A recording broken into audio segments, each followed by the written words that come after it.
Bawo ndimumntana wakho uwabo ndikhumbule bawona. Welcome back to Tech Simplified with Wabo, and we continue the conversation with Mr. Dunn Mukosa. And I think, Dunn, we've spoken a bit about women and leadership. And now I'd like us to talk about mindset shifts in established entities. Yeah.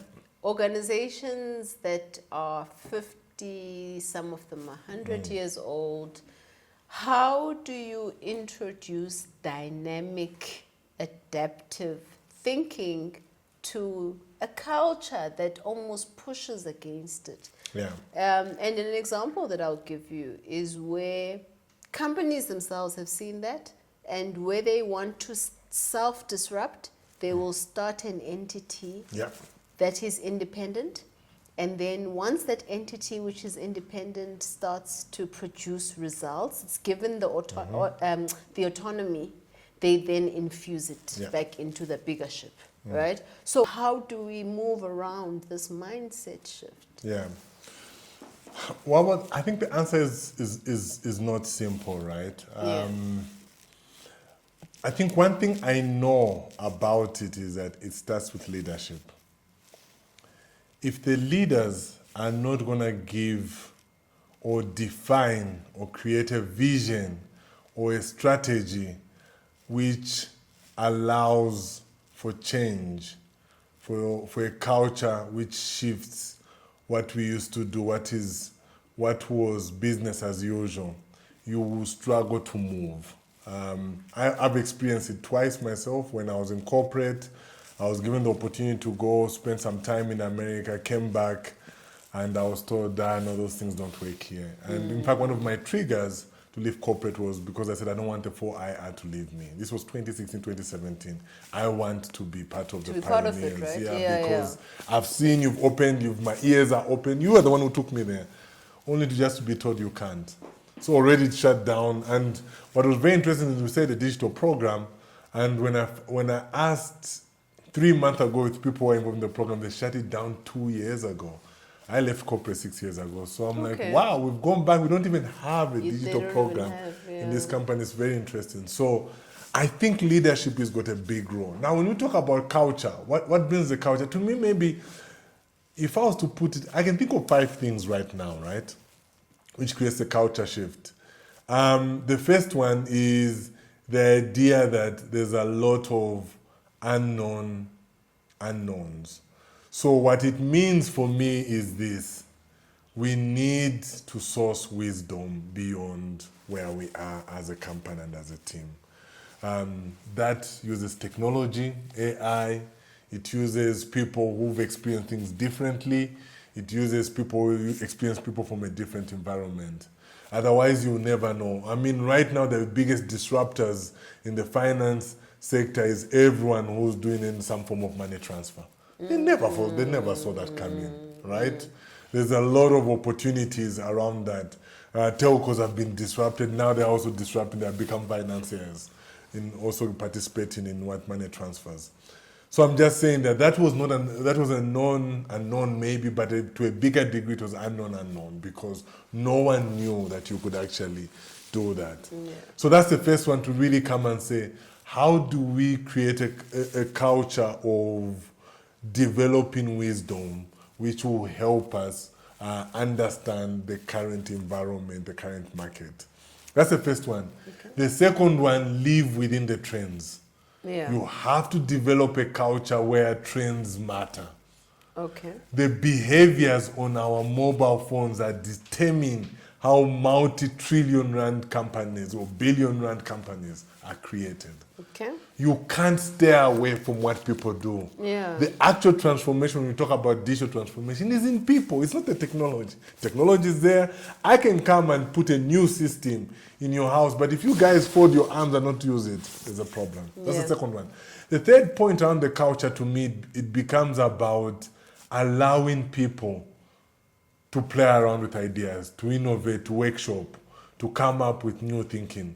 I believe that you need to have a deliberateness in how people come up with different cultures. So different ideas, which could be, create projects to disrupt ourselves.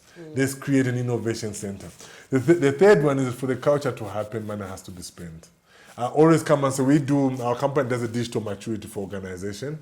We always come and say how one of the biggest triggers to show that your company is digitally matured is how much budget has been committed to innovation. How much of your strategy has got innovation in it? So how much of your strategy has got money to it? The last one, have a deliberate culture where the whole organization innovate. Innovation should happen across. It should not be on a team of 4 people who sit in a corner. Everyone, including the sweeper, can innovate and allow people to participate. So find a mechanism to get feedback to feed into your idea generation, into your strategy development. And maybe if there's 5.5, make sure your strategy has got technology. One of the pillars should be and that technology. reminds me of a concept which is lead from where you are. But again, reality is different, right? Because you have to be able, like you say, I need to be given the channel or at least some mechanism to provide that feedback from the ground up. Just before you finish, what I found very interesting when I looked at Western culture, and now one of our organizations has been selected by AWS to be one of the enterprise for one of the solutions we've developed, and we did the induction in Europe and stuff. What I found very interesting is this. In the Western world, when there's an idea which can help innovate and create and bring some and incorporate technology, everyone jumps on it and they're excited to just try because they don't fear failure the way we do. Here there's a fear of failure. Because of that, if I come, that thing of let me try to cultivate innovation away around me, it will be shut down because people don't want to try. People feel they'll what if you to death. I call it what if. So what? But what if we get it wrong? So we what if people to death, and that's one of the obstacles. Because you need to prove to them. They will come and bring a business case. You bring the business case, no, but the risk is too high. So agility starts coming into play. All right. So Dunn, I want to move on to, you spoke about AI.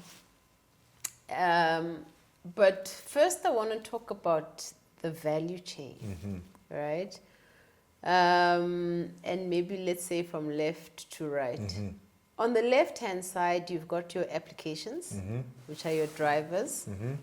And then you're moving into your network, which is maybe you say your access network, your core network, and then whatever it is that powers that network, that infrastructure, that digital infrastructure. Power as a resource and the uncertainty around how much of a power drain should we expect as a continent as a result of AI. Now you have experience working in power generation, right? And in a conference that I attended about two days ago, they were talking about over-speccing, over-scoping as a trend in terms of how they design even data centers, even the whatever digital infrastructure that you need. How would you advise in terms, because over-speccing is expensive, right? You're going to build and hold, right? And it's not generating anything. And we're not like you're saying, we are in Africa. There are so many hurdles between us and this AI world that we want to leapfrog to. And we use this term leapfrog, like we're just going to wake up in the morning and all our obstacles will be gone, right? So from a power generation angle, right, how would you model what is closest to demand, or what should the industry do periodically, right, or in an iteration to model what demand is required, and also how we model the blend that is required as we now talk about renewables? Okay. Your question is loaded, but I'll try to answer it in two parts. Oh, okay. The first part is Africa requires the just energy transition. And I have a simple definition of, maybe because we are one of the initial pioneers who came up with the term when in 20 Just energy transition. Yeah, 2015, when I wrote a whole white paper to Parliament a couple of years ago. It was very interesting. The simple version of it, you invest in energy at a pace you can afford. The key word, pace you can afford. In Africa, the challenge, as you said, the leapfrog is we want step change. Yes. The problem is that the capital, the inflow of capital is not step changed in Africa because you can't build any infrastructure without capital. Can we not self-fund? How? With our resources. So the challenge with that becomes a long topic because that's one of the conversations we had with investors a couple of years ago in Cape Town. The challenge with it is, there's two challenges I'll bring up. Okay. First of all, with bread and butter issues in Africa. Okay. No one has time to spend time doing research and coming up with some fancy stuff which is going to give energy as much as it's a necessity. Because people are still just thinking we have 3 meals. Bread and butter. So the bread and butter issues are a problem in Africa. The second one is this. Our economies are not integrated to self-sustain. So I'll give you a good example. There's a whole belt of rare minerals from Tanzania or going to Zimbabwe. We need to be able to make these batteries, these electric vehicles, these rechargeable, renewable applications of these things in Africa to be able to buy it. Otherwise, we have to wait for somebody to come and be an off-taker. Yeah. So the off-taker is a challenge because we're not big enough and we don't have the beneficiation infrastructure. So we don't even do the basics. We mine raw, probably just grind it. There it goes, it's in China. Okay. So then it becomes difficult to be self-sustaining because who's going to buy, who's going to be the off-taker? Okay, so right? You're saying, if I'm understanding you correctly, because of the bread and butter issues, you would rather take your own minerals to be processed somewhere else because you don't have the thinking power? No. So can I give you an example of the country? Let me give you an example, which is country which is very close to Zambia. Okay. Zambia, the budget is 78% is debt. Okay. And then the other 20-something plus, or is it 60% debt, and the other like 28 or something is paying civil servants, right? But they are so rich in all the minerals, nickel, chrome. Yeah. How are they going to mine it? How are they going to sink a shaft? So here we are. One of the things I'm doing, which I've really gotten into after spending about a week or two there, is I'm trying to get capital. I'm just trying to get money so that these things, because what is happening is that people are mining on the surface, so they have these bills, but they're mining on the surface and there's nothing more they can do because they actually just don't have the money. And the money, believe it, is not that we can't find in Africa. We actually have to go and compete with China, who will come and just save themselves. And then at least the Americans who've now come and showed interest to say, we will beat the Chinese because we want to do some beneficiation. And we're excited to work with them locally. So the point is that I don't think we want to just give away our resources. It's because the avenue to spend to develop the resources is not there. So what you do is you go and compromise and just come and say, Wabo, you know what, you guys, we know that you've got funds and stuff like that. Can you just come and sink a shaft there? It will bring employment, blah blah blah, and then we give these guys concessions where they don't pay tax, they don't even pay royalties. But I'm not going to mention countries, but there are the countries which are doing that. But then their exchange for that is we're going to sink $2 billion of equipment, and they're like, wow, that will win me an election. But you see, this is what I'm talking about, and it talks about sustainability.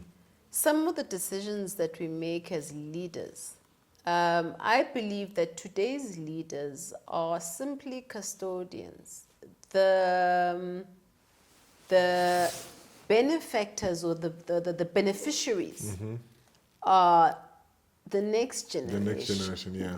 So when we start making these short-term decisions, right, that are election based, that are, we're not thinking 20, 30 years. So where are those leaders that are thinking 20, 30 years, that are going to put conditions that you, yes, when we are having a capital funding conversation, there's conditions of local development, there's conditions of local beneficiation, there's conditions of local upskilling.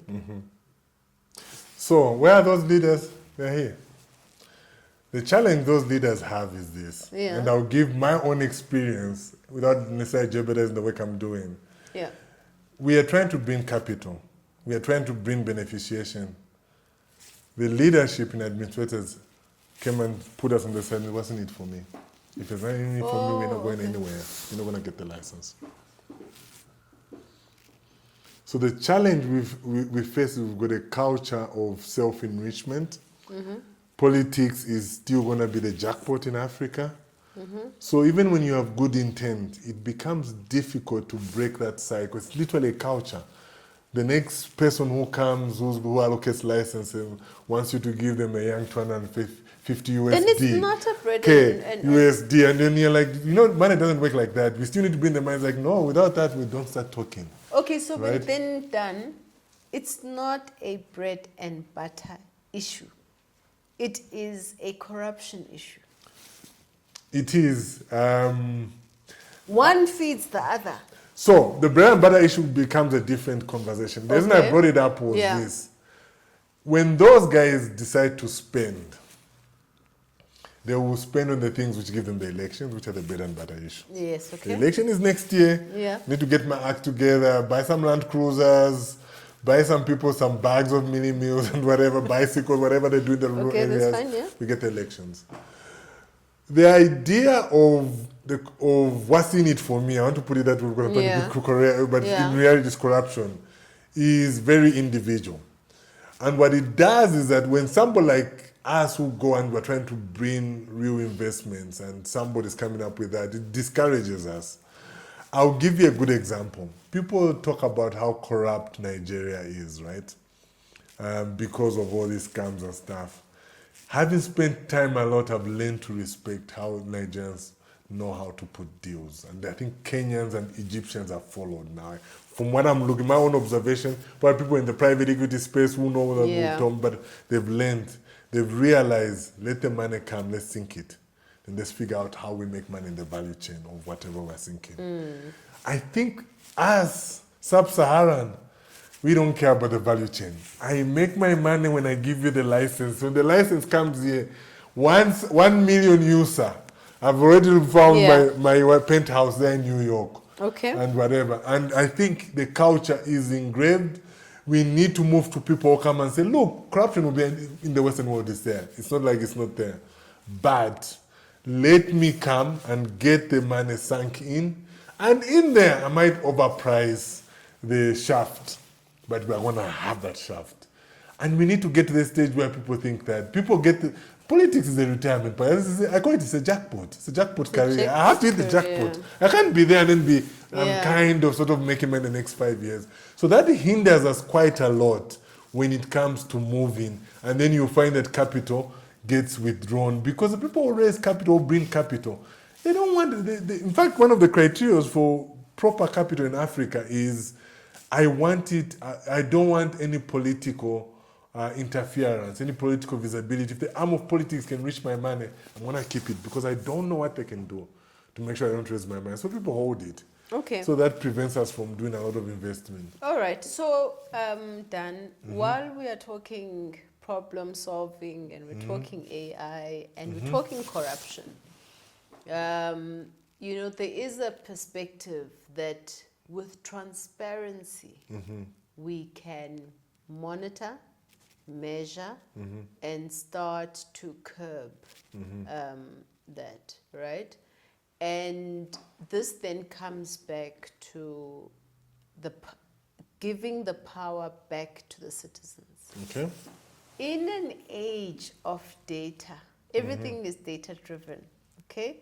My spending patterns as a consumer,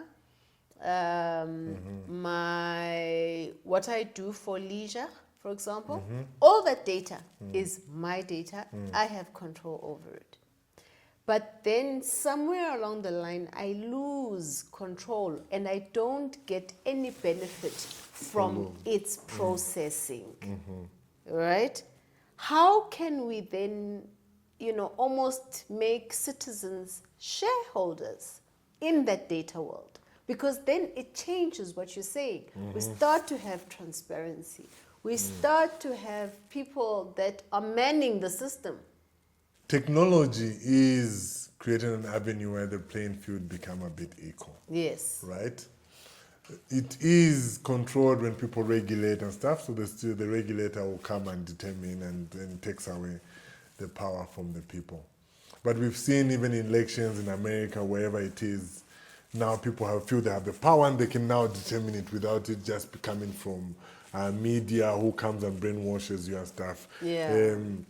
The Brexit was a good example where it was just about people having the powers and have been on their mobile and determining it. Okay, without really thinking about the consequences, but the people spoke.